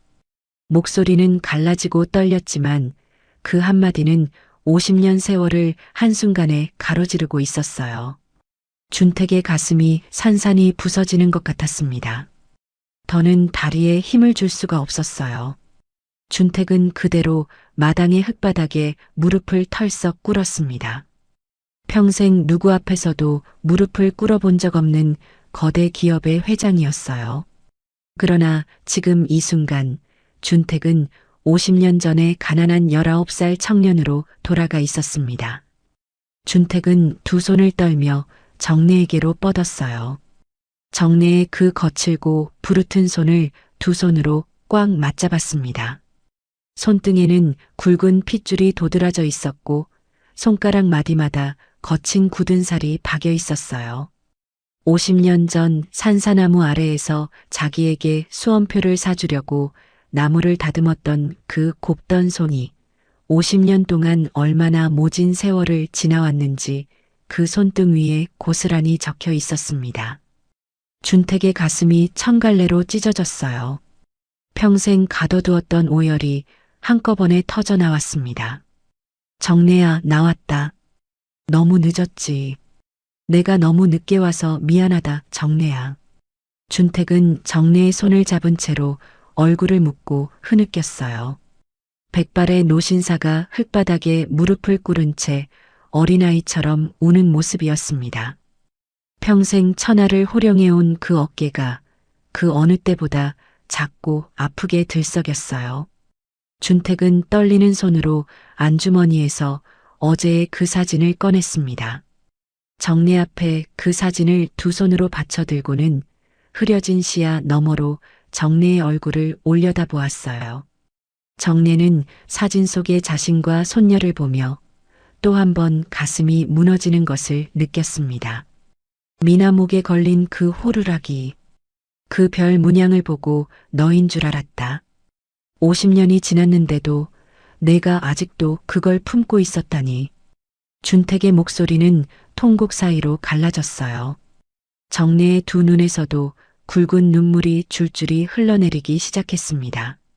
정래는 떨리는 두 손으로 흙바닥에 꿇어앉은 준택의 젖은 얼굴을 가만히 어루만졌어요. 그 거친 손바닥이 마치 50년 전의 어린 준택을 어루만지듯 한없이 부드러웠습니다. 나는 내가 죽은 줄로만 알고 살았다. 준택아. 빚쟁이들 사이에서 그렇게 사라졌으니 어디 험한 일이라도 당한 줄로만. 정래의 목소리도 끝내 무너져 내렸어요. 정래는 한 손으로 입을 막고 흐느꼈습니다. 그러나 떨리는 손은 여전히 준택의 얼굴을 매만지고 있었어요. 그래도 나는 너를 단 하루도 잊은 적이 없었다. 내가 어디선가 살아만 있어 달라고. 어디선가 잘 살고 있어 달라고. 그것만 빌며 평생을 살았어, 준택아. 그 말이 준택의 가슴을 칼처럼 베었습니다. 자기가 도시에서 불을 싸는 동안 정래는 새벽 시장에서 나무를 다듬으며 자기의 안위만을 빌어왔던 거예요. 죽었을 거라 짐작하면서도 그래도 살아만 있어 달라고. 평생을 그렇게 빌어왔던 거죠. 준택은 정래의 부르튼 손등에 얼굴을 묻었어요. 거친 살갗에 자기 눈물이 흥건히 스며들었습니다. 미안하다 정래야. 50년이나 흘러서야 이렇게 와서 정말 미안하다. 너를 이 모진 세월 속에 혼자 둬서 정말 미안하다 정래야. 정래는 흙바닥에 무릎을 꿇은 준택의 어깨를 가만히 끌어안았어요. 50년 만에 다시 안아보는 그 어깨였습니다. 비록 단단했던 어린 청년의 어깨는 이제 늙고 가늘어졌지만 정래에게는 그 어떤 세월도 가릴 수 없는 그리운 어깨였어요. 정래는 그 어깨에 얼굴을 묻고는 평생 가슴 깊은 곳에 묻어두었던 한을 한꺼번에 쏟아냈습니다. 두 노인은 그렇게 마당 한가운데에서 서로를 끌어안은 채 한참을 흐느꼈어요. 50년이라는 긴 세월의 한이 그 작은 마당 한복판에 한꺼번에 쏟아져 내리고 있었어요. 얼마쯤 시간이 흘렀을까? 준택은 가까스로 호흡을 가다듬고 정내의 두 손을 다시 자기 두 손으로 꽉 맞잡았습니다. 그러고는 정내의 두 눈을 똑바로 바라보았어요. 흐려진 시야 너머로 50년 전 산사나무 아래에서 새끼손가락을 걸었던 그 어린 정내의 얼굴이 겹쳐졌습니다. 이제는 내가 널 지킬게, 정내야. 절대로 널 다시는 혼자 두지 않을게. 이번에는 약속을 꼭 지킬게. 정내는 말없이 고개를 끄덕였어요. 그 주름진 두 눈에서는 또 한 번 굵은 눈물이 흘러내렸습니다. 50년 전 산사나무 아래의 봄밤에 두 어린 연인이 손가락을 걸고 약속했던 그 영원히 백발이 성성한 두 노인의 손을 통해 이제야 비로소 이어지고 있었어요. 해가 서산 너머로 길게 누울 무렵이었어요. 미나는 평소처럼 가방을 메고 골목길을 걸어 들어오고 있었습니다. 손등의 상처는 어느새 옅은 자국으로 남아 있었어요. 학교에서 결백이 밝혀진 뒤 미나의 발걸음은 한결 가벼웠습니다. 친구들의 시선도 다시 따뜻해졌고 복도에서 들리던 수군거림도 사라진 지 오래였어요. 미나는 작은 입속으로 콧노래를 흥얼거렸습니다. 대문 가까이 다다랐을 때였어요. 안쪽에서 무언가 흐느끼는 소리가 새어나왔습니다. 미나의 발걸음이 우뚝 멈췄어요. 처음에는 잘못 들은 줄 알았습니다. 하지만 분명히 마당 안쪽에서 두 사람의 통곡 소리가 들리고 있었어요. 그중 하나는 평생 들어온 할머니의 울음소리가 분명했습니다.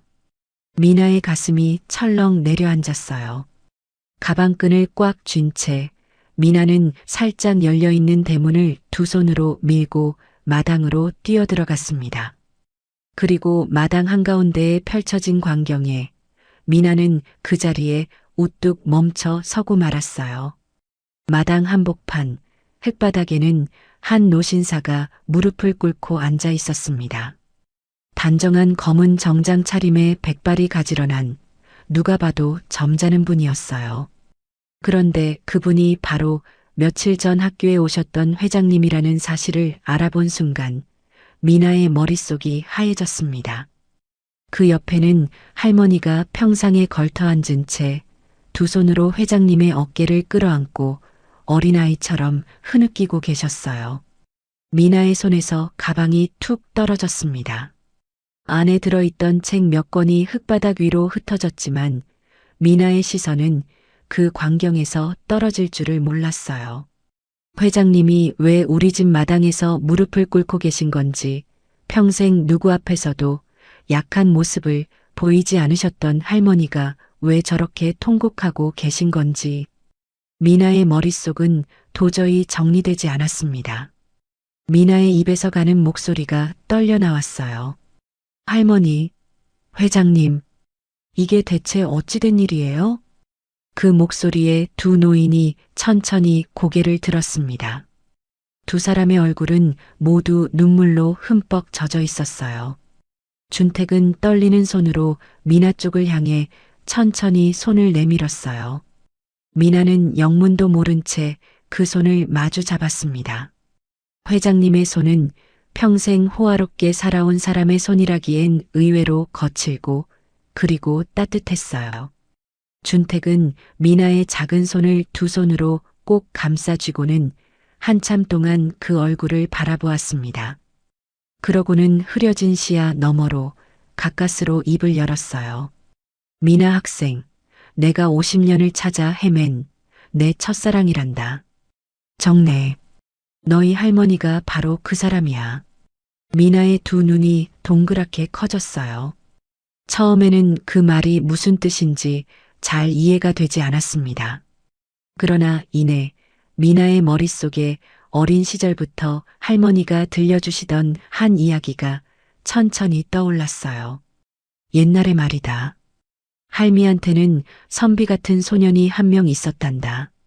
그 소년이 내 목에 은빛 호루라기를 걸어주면서 그러더라. 위험할 때 불면 어디에 있든 달려오겠다고. 그리고 그 소녀는 어느 날 갑자기 사라졌어. 할미는 평생 그 호루라기를 가슴에 품고 살았단다. 비 오는 날이면 무릎을 두드리며 가끔 한숨처럼 흘리시던 그 이야기. 어린 미나에게는 그저 옛날 옛적 동화 같던 그 이야기. 그러나 그 이야기 속의 소년이 지금 자기 앞에 백발의 노신사로 서 있다는 사실을 깨달은 순간 미나의 머릿속은 새하얗게 비어버렸어요. 할머니가 평생 가슴에 품어왔던 50년의 그리움이 지금 살아있는 사람의 모습으로 자기 앞에 나타나 있었던 겁니다. 미나의 두 눈에서도 굵은 눈물이 흘러내리기 시작했어요. 미나는 할머니에게 달려가 그 작은 어깨를 꼭 끌어안았습니다. 할머니의 떨리는 어깨에서 50년이라는 긴 세월의 무게가 고스란히 느껴졌어요. 그동안 할머니가 들려주셨던 그 동화 같은 이야기들이 사실은 누구에게도 말할 수 없었던 한 여인의 평생 그리움이었다는 사실에 미나의 가슴이 한 번 더 무너져 내렸습니다. 같은 시간 도시 한쪽 끝에서는 또 다른 일들이 동시에 벌어지고 있었어요. 검찰청 앞에는 수십 명의 기자가 카메라를 들고 진을 치고 있었습니다. 잠시 후 검은 호송차에서 수갑을 찬 이사장의 모습을 드러냈어요. 카메라 플래시가 사방에서 터지는 가운데 이사장은 고개를 떨군 채 무거운 발걸음을 옮겼습니다. 횡령과 무고죄, 시험지 유출에 의한 업무방해죄까지 여러 혐의가 한꺼번에 적용되어 정식으로 구속 기소되었어요. 같은 날 철민에게도 영구 퇴학 처분이 정식으로 통보되었습니다. 그동안 자행되어 온 성적 조작의 전말이 모두 드러나 사법 처리 절차도 함께 시작되었어요. 평생 누구에게도 굽혀본 적 없던 그 오만한 모습은 어디에도 없었습니다. 그저 어린 한 소년이 자기가 저지른 일의 무게에 짓눌려 어깨를 떨고 있을 뿐이었어요. 다음 날부터 학교는 빠르게 변하기 시작했어요. 준택이 직접 임명한 새로운 임시 이사진이 학교 운영을 맡았습니다. 급식 비리, 입찰 비리, 성적 조작에 가담했던 모든 사람이 정리되었습니다. 그 자리에는 그동안 묵묵히 학생들만 바라보며 일해온 정직한 교사들이 합당한 위치로 올라섰어요. 학교는 비로소 정직한 노력이 정직한 박수를 받는 공간으로 천천히 다시 태어나기 시작했어요. 며칠 뒤 학교 강당에서는 임시조회가 다시 한번 열렸습니다. 단상 위에는 새로 임명된 교장 선생님이 서 있었어요. 그분은 전교생을 향해 또박또박 발표했습니다. 시험지 유출 사건의 진실과 이민아 학생의 결백, 그리고 그동안 보여준 학생의 용기에 대해서요.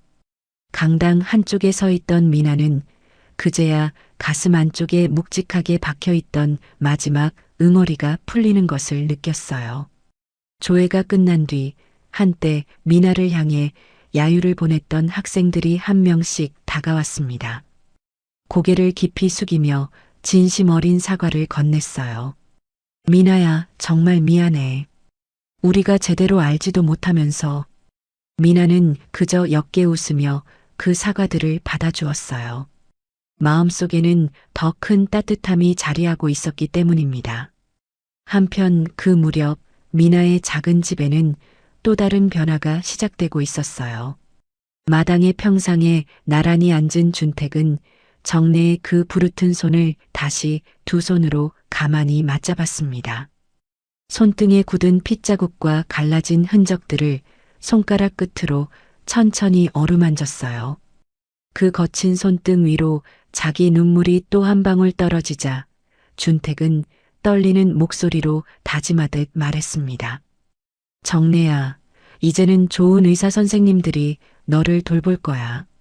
무릎도 고치고 허리도 고치고 너는 그저 편히 쉬기만 해. 알겠지? 정래는 손사래를 치며 말렸지만 준택은 단단한 눈빛으로 고개를 가로저었어요. 50년 동안 자기 없이 그 모진 세월을 견뎌온 사람이었습니다. 이제 단 하루라도 더는 정례를 고생시키고 싶지 않았어요. 평생 누구의 보살핌도 받아본 적 없던 그 거친 손이 이른이 넘어 처음으로 누군가의 따뜻한 손에 감싸지고 있었어요. 그날부터 미나의 낡은 집 앞 골목에는 양복 차림의 수행원들이 조용히 배치되었습니다. 두 사람의 안전을 지키기 위함이었어요. 가난했던 골목에 천천히 온기가 돌기 시작했습니다. 그날 밤 미나는 마루 끝에 앉아 밤하늘을 한참이나 올려다봤어요. 별이 유난히 밝게 빛나는 밤이었습니다. 가슴 깊은 곳에서 따뜻한 무언가가 천천히 차올랐어요. 할머니의 진심이 담긴 그 호루라기 소리가 정말로 할아버지를 불러왔구나. 50년을 한결같이 그리워한 한 사람의 마음이 손녀의 작은 호루라기 소리를 타고 마침내 닿았던 거예요. 미나의 눈에서 따뜻한 눈물 한 방울이 또르르 흘러내렸습니다. 별빛이 그 눈물 위에서 작게 반짝였어요. 50년 만의 재회 이후 세 사람의 인생은 천천히 그러나 깊이 변하기 시작했어요. 준택은 미나를 단순한 자기 목숨의 은인으로만 대하지 않았습니다. 마치 평생 가슴에 묻어두었던 친손녀를 처음 만난 듯 모든 정성을 쏟았어요. 학용품 하나, 옷 한 벌, 신발 한 켤레까지 직접 챙겼습니다. 한참을 그러다가 어색하다는 듯 머리를 극적이면 정례가 곁에서 가만히 미소 지었어요. 가장 먼저 바뀐 것은 살림집이었습니다. 준택의 저택 한쪽, 햇살이 가장 잘 드는 정원 옆에 작고 아담한 별채가 새로 지어졌어요. 너무 크지도 너무 화려하지도 않은, 정례가 어색해하지 않을 만한 그런 따뜻한 한옥풍 별채였습니다. 마당에는 작은 텃밭이 마련되었고 정례가 좋아하던 봉숭아와 곽꽃이 줄지어 심어졌어요. 이사온 첫날 정례는 마루 끝에 앉아 한참을 마당을 바라봤습니다. 평생 살아본 가장 좋은 집이었어요. 평생 자기 이름으로 지어진 건 단 한 평도 없었던 그녀에게 햇살이 따뜻하게 내려앉는 그 마루는 꿈만 같았습니다. 준태가, 내가 이런 집에 살아도 되는 거니? 정례의 목소리가 흐릿하게 떨렸어요. 준택은 정례의 옆에 가만히 앉았습니다. 정례야, 진작 이래야 했어. 너무 늦어 미안하다.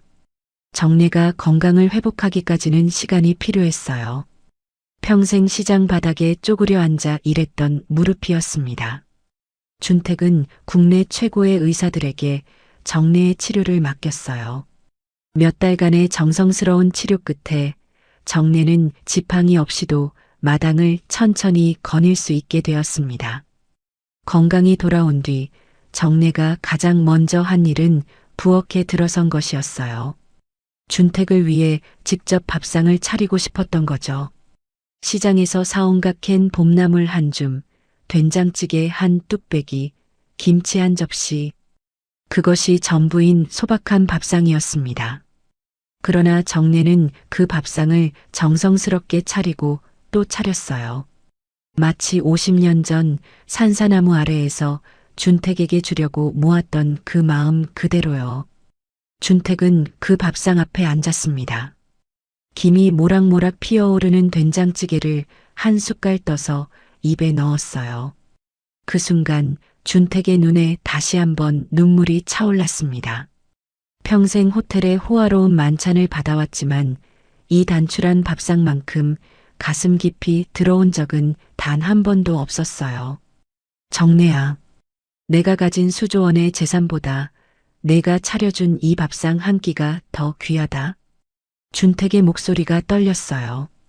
정례는 가만히 웃으며 손녀 미나의 머리를 쓰다듬었습니다. 그렇게 세 사람의 평범한 저녁이 시작되었어요. 평범하지만 50년을 기다려 마침내 찾아온 평범이었습니다. 그러는 사이 미나는 누구보다 단단하게 자기 길을 걸어나갔어요. 든든한 후원자가 생겼다고 해서 마음이 풀어진 것은 단 한 번도 없었습니다. 오히려 미나는 더 단단해졌어요. 학교에서 일어난 그 모든 부당함을 직접 겪었기에 미나의 가슴 안쪽에는 분명한 꿈이 자리 잡았던 거죠. 억울한 사람들 편에 서는 사람이 되겠다. 가장 낮은 곳의 목소리를 듣는 판사가 되겠다. 미나는 매일 새벽까지 책상 앞에 앉았습니다. 그 자세는 편의점에서 야간 알바를 할 때와 다르지 않았어요. 그러던 어느 봄날, 미나는 명문대 법학과 수석 합격이라는 결과를 받아들었습니다. 합격 통지서를 받아든 그날, 정내는 두 손을 모으고 한참을 울었어요. 준택은 그런 정내의 어깨를 가만히 감싸 안았습니다.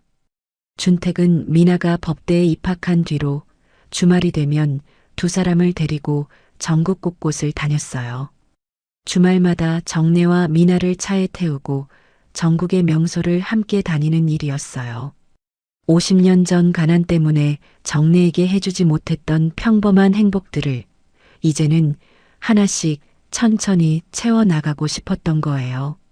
봄에는 남쪽 섬마을의 동백꽃길을 함께 걸었고 여름에는 강원도의 푸른 바다에서 발을 담갔습니다.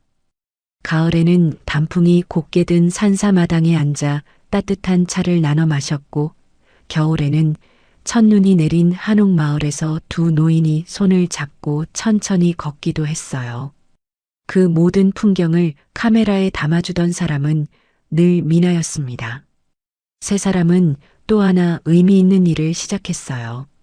자신들처럼 가난과 부당함 속에서 고통받는 학생들과 외롭게 늙어가는 어르신들을 돕기 위한 작은 재단을 세운 것이었습니다. 재단의 이름은 모두가 함께 정했어요. 세 사람은 의논 끝에 자신들의 이름이 아닌 다른 이름으로 작은 재단 하나를 설립했어요. 그 이름은 은빛 호루라기 재단이었습니다. 50년 전 산사나무 아래에서 시작되어 한 어두운 골목 안에서 다시 울려 퍼졌던 그 작은 호루라기 소리에서 따온 이름이었어요. 재단은 형편이 어려운 학생들의 학비를 지원하고 홀로 사는 노인들의 의료와 생활을 돌보는 일을 시작했습니다. 세월이 흘렀어요. 미나는 법대를 마치고 사법시험을 거쳐 마침내 법복을 입게 되었습니다. 임관식이 있던 날 미나는 새 법복을 입고 거울 앞에 섰어요. 검은 법복 안쪽 가슴팍에 미나는 할머니가 평생 간직해온 그 낡은 은빛 호루라기를 살며시 품었습니다. 고개를 돌려보니 정내가 떨리는 손으로 그 모습을 바라보고 있었어요. 우리 미나가 판사가 되었네. 정내의 두 눈에서 굵은 눈물이 흘러내렸습니다. 미나는 두 손으로 할머니의 손을 가만히 잡았어요. 할머니, 다 할머니 덕분이에요. 임관선서가 있던 날, 미나는 또박또박 한 글자 한 글자에 힘을 주어 약속했습니다. 가장 낮은 곳의 목소리에 귀 기울이는 판사가 되겠다고, 억울한 사람의 손을 가장 먼저 잡는 판사가 되겠다고요. 방청석에서는 백발의 준택과 정내가 서로의 손을 꼭 맞잡고 그 모습을 지켜봤어요. 두 노인의 어깨가 자랑스러움과 감격으로 함께 흔들렸습니다. 그 뒤로 세월이 더 흘렀어요. 판사 이민아는 법정에서 한 사람 한 사람의 이야기에 귀 기울이는 따뜻한 법관으로 자리 잡았습니다. 미나가 내리는 판결문 한 장 한 장에는 자기처럼 누명 쓰고 무너졌던 한 소녀의 마음이 담겨 있었어요. 방청석에는 가끔 백발의 준택과 정내가 함께 앉아 그 모습을 흐뭇하게 지켜봤습니다. 두 노인은 어느덧 손을 꼭 잡은 채 미소 짓는 것이 자연스러운 모습이 되어 있었어요. 법정 휴정 시간. 텅 빈 법대 위에 한 가지 물건이 놓여 있었습니다. 햇살이 창문을 통해 그 위로 비스듬히 떨어졌어요. 작고 낡은 그러나 여전히 은은하게 빛나는 은빛 호루라기 하나. 5 모서리가 약간 비뚤어진 별 문양이 햇살을 받아 찬란하게 반짝이고 있었습니다. 50년 전 한 청년이 사랑하는 사람을 위해 한 획 새겨 넣은 그 별. 한 노인이 평생을 가슴에 품고 견뎌온 그 별. 그리고 한 소녀의 목에 걸려 어둠 속에서 한 사람의 발걸음을 멈춰 세웠던 그 별. 이제는 한 판사의 법대 위에서 가장 낮은 곳의 목소리에 귀 기울이는 다정한 빛으로 빛나고 있었어요. 사랑은 시간을 넘어 반드시 당신에게 닿습니다. 비록 50년이 걸리더라도, 비록 모든 것을 잊은 채 살아가더라도, 진심으로 누군가를 그리워하는 마음 한 점은 결코 사라지지 않고 어딘가에서 반드시 살아있다가 마침내 그 사람의 손을 잡게 되는 거죠. 은빛 호루라기 위로 따뜻한 봄 햇살이 길게 내려앉고 있었습니다. 여러분, 긴 이야기 끝까지 함께 해주셔서 정말 고맙습니다. 50년 전 산사나무 아래의 약속이 손녀의 작은 호루라기 소리를 타고 마침내 이어졌어요. 정내 할머니의 한결같은 마음이 결국 기적을 만들어낸 것이 아닐까요? 우리 미나의 단단한 용기와 준택 회장님의 늦지 않은 진심까지 세 사람 모두에게 따뜻한 박수를 보내주셨으면 좋겠습니다. 세상이 아무리 차가워도 진심한 점은 결코 사라지지 않습니다. 옳은 일 앞에서 한 발 내딛는 작은 용기가 누군가의 평생을 바꾸기도 하는 법이지요. 오늘 이야기가 가슴에 와닿으셨다면 세 분의 앞날을 응원하는 댓글 한 줄 부탁드릴게요. 여러분의 따뜻한 한마디가 큰 힘이 됩니다. 감사합니다.